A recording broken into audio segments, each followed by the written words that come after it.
5 minutes. That's all it took for the HOA to show their true colors.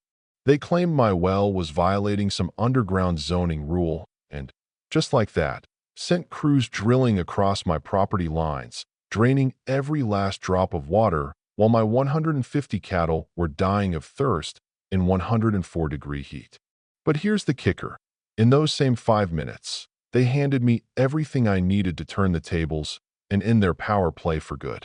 What looked like a helpless loss turned into a counterattack so sharp, the entire HOA board ended up bowing their heads and signing a $2.3 million settlement. One tiny pump, one violated boundary, and one farmer patient enough to flip the game with evidence from a single drop of water. Sounds crazy, right? But I've got all the paperwork, maps, and one email they wish they'd never sent. Tell me, where are you watching from? Because sometimes, when they think they've taken everything, that's exactly when they lose it all. Out here, water isn't just water, it's life and death. When I inherited my grandfather's 400-acre ranch in Northern California 3 years ago, I thought the hardest part would be managing 150 head of Angus cattle. Nope. The real challenge was realizing your neighbors could steal the very ground beneath your feet, and that the law sometimes helps them do it. It all started on a Tuesday morning in late July. I went out to check the automatic waterers only to find them bone dry.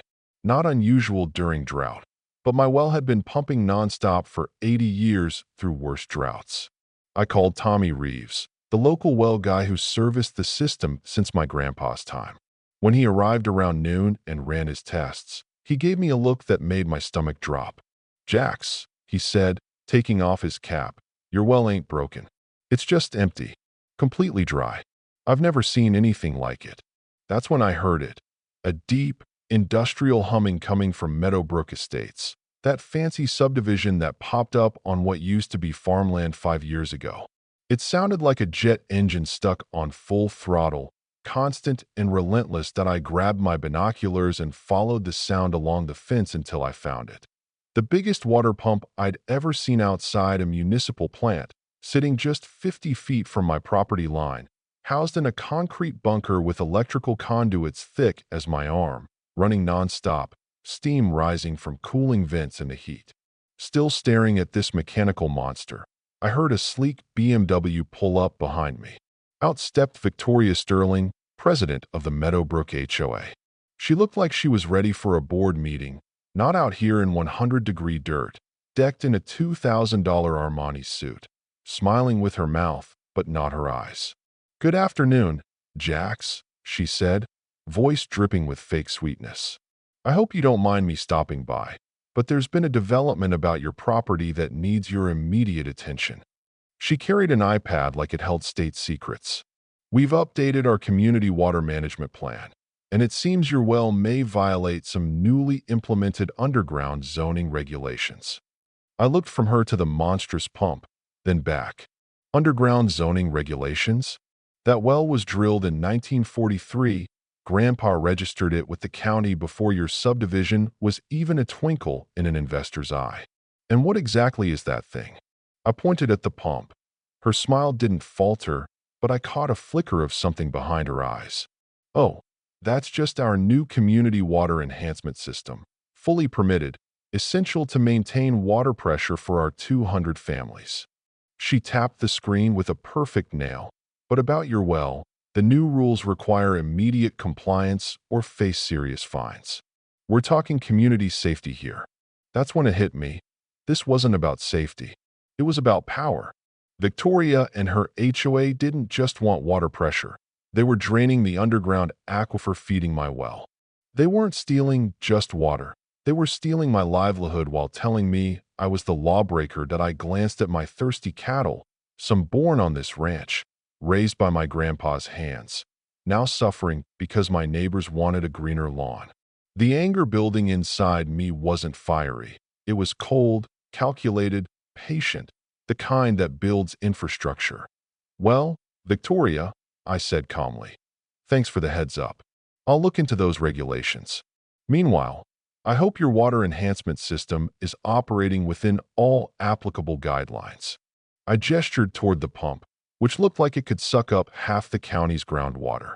For a split second, her smile slipped. Panic, maybe, but she masked it quickly. Of course, everything's permitted. We'd never break the law. I trust you feel the same. As she turned to leave, she added, sometimes the best way forward is working with your community instead of against it. I'm sure we can find a solution. Watching her BMW disappear in a cloud of dust, I realized two things. She'd just admitted to stealing my water, and she thought I didn't know how the game was played. What Victoria didn't know was I'd spent 8 years as a hydraulic engineer before inheriting this ranch. I knew how water moved underground, how pumps worked, and how to document everything. But what I didn't know yet was that in her iPad portfolio was a map that had been keeping her up at night for 6 months. Turns out, when the HOA claimed rights to underground water, they forgot someone designed the water system here decades ago. That night, sleep was impossible. I kept seeing my cattle's desperate faces and hearing Victoria's syrupy voice.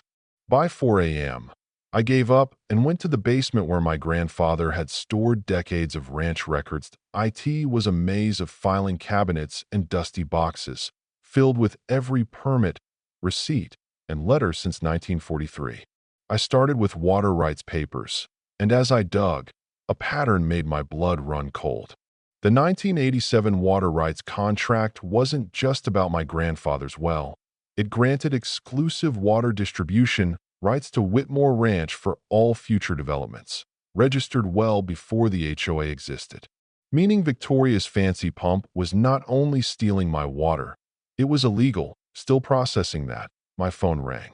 Earl Hutchkins, my neighbor to the east and retired county planner, was calling early. "Jax, you up? Saw your lights. Thought you'd want to know about Sterling." Earl's the kind of guy with 40 years of local knowledge that bureaucrats fear. At the Rusty Horseshoe Diner, he pulled out a folder, the look of bad news clear. "I helped process that 1987 contract. Your grandpa was smart. He protected this ranch. But guess who was junior lawyer for the developer when they tried challenging those water rights in 2009? He slid over a brief with Victoria Sterling's signature, dated just months before she became HOA president. She'd confirmed the contract's legitimacy and advised staying within its limits, meaning everything she'd told me about regulations was a lie. Earl lowered his voice. "She's been digging into property transfers and permits like crazy, probably planning something big. Pulled files on every ranch within 5 miles 3 times last year." The picture was uglier than I imagined. This wasn't just water theft. It was a land grab with Victoria at the center, using her legal skills and HOA power to squeeze out small landowners. That afternoon, I called my old supervisor, Dr. Sarah Martinez, a hydraulic expert. She confirmed my worst fears. Victoria's industrial pump was for commercial extraction, not residential use. Operated illegally without environmental reviews, with permits fraudulently classed as residential pressure enhancers. Victoria's "work with the community" line was a threat disguised as kindness. She wanted me to sell by making the ranch impossible to our UN.SO. I started operation documentation. Bought trail cameras, a flow meter, GPS survey gear, stuff to catch every illegal move. The GPS confirmed it. The pump wasn't just near the property line. It was 15 feet onto my land. Trespassing and theft. Then came the call from Marcus Peton, HOA's lawyer, inviting me to a friendly meeting. I invited them to my ranch to see the reality. When they arrived, Victoria clutching her iPad tighter than ever, lawyers, compliance inspectors. I showed them the GPS data and water flow logs. The data was clear. Every time their pump fired, my well pressure plummeted to 0 within 30 minutes. Cause and effect. The compliance inspector looked uncomfortable. Victoria's facade cracked. Her lawyer quietly suggested a private talk. Then I played the water flow graph again. "This is your pump stealing my water." Victoria offered compromise, but my cattle stood thirsty. The evidence told its own story, and suddenly the lawyer was packing up, urging postponement. While the inspector muttered about reviewing documents, Victoria's parting words lost sweetness, warning me to avoid escalation. But little did she know, a young investigative blogger named Maya Chun had been watching point 3 days later. I woke to dozens of missed calls and texts. Maya, 29, specialized in exposing HOA abuses, had been tipped off. Her story, The Water Wars, How Meadowbrook HOA Steals Neighbors' Water, went viral fast, with public records, interviews, and damning facts to Victoria's response. A smear campaign accusing my ranch of contaminating groundwater with E. coli, backed by a fake EPA report. Social media lit up with attacks calling me a reckless polluter. Neighbors turned cold. The feed store demanded cash up front. Someone even threw a rock through my truck with a hateful note. Late one night, Tommy Reeves, the well guy, called me, scared for the first time in decades. We met in secret, and he confessed. He'd recorded a conversation with Victoria where she talked about draining my well to force a cheap sale and fabricating the EPA report to control the narrative.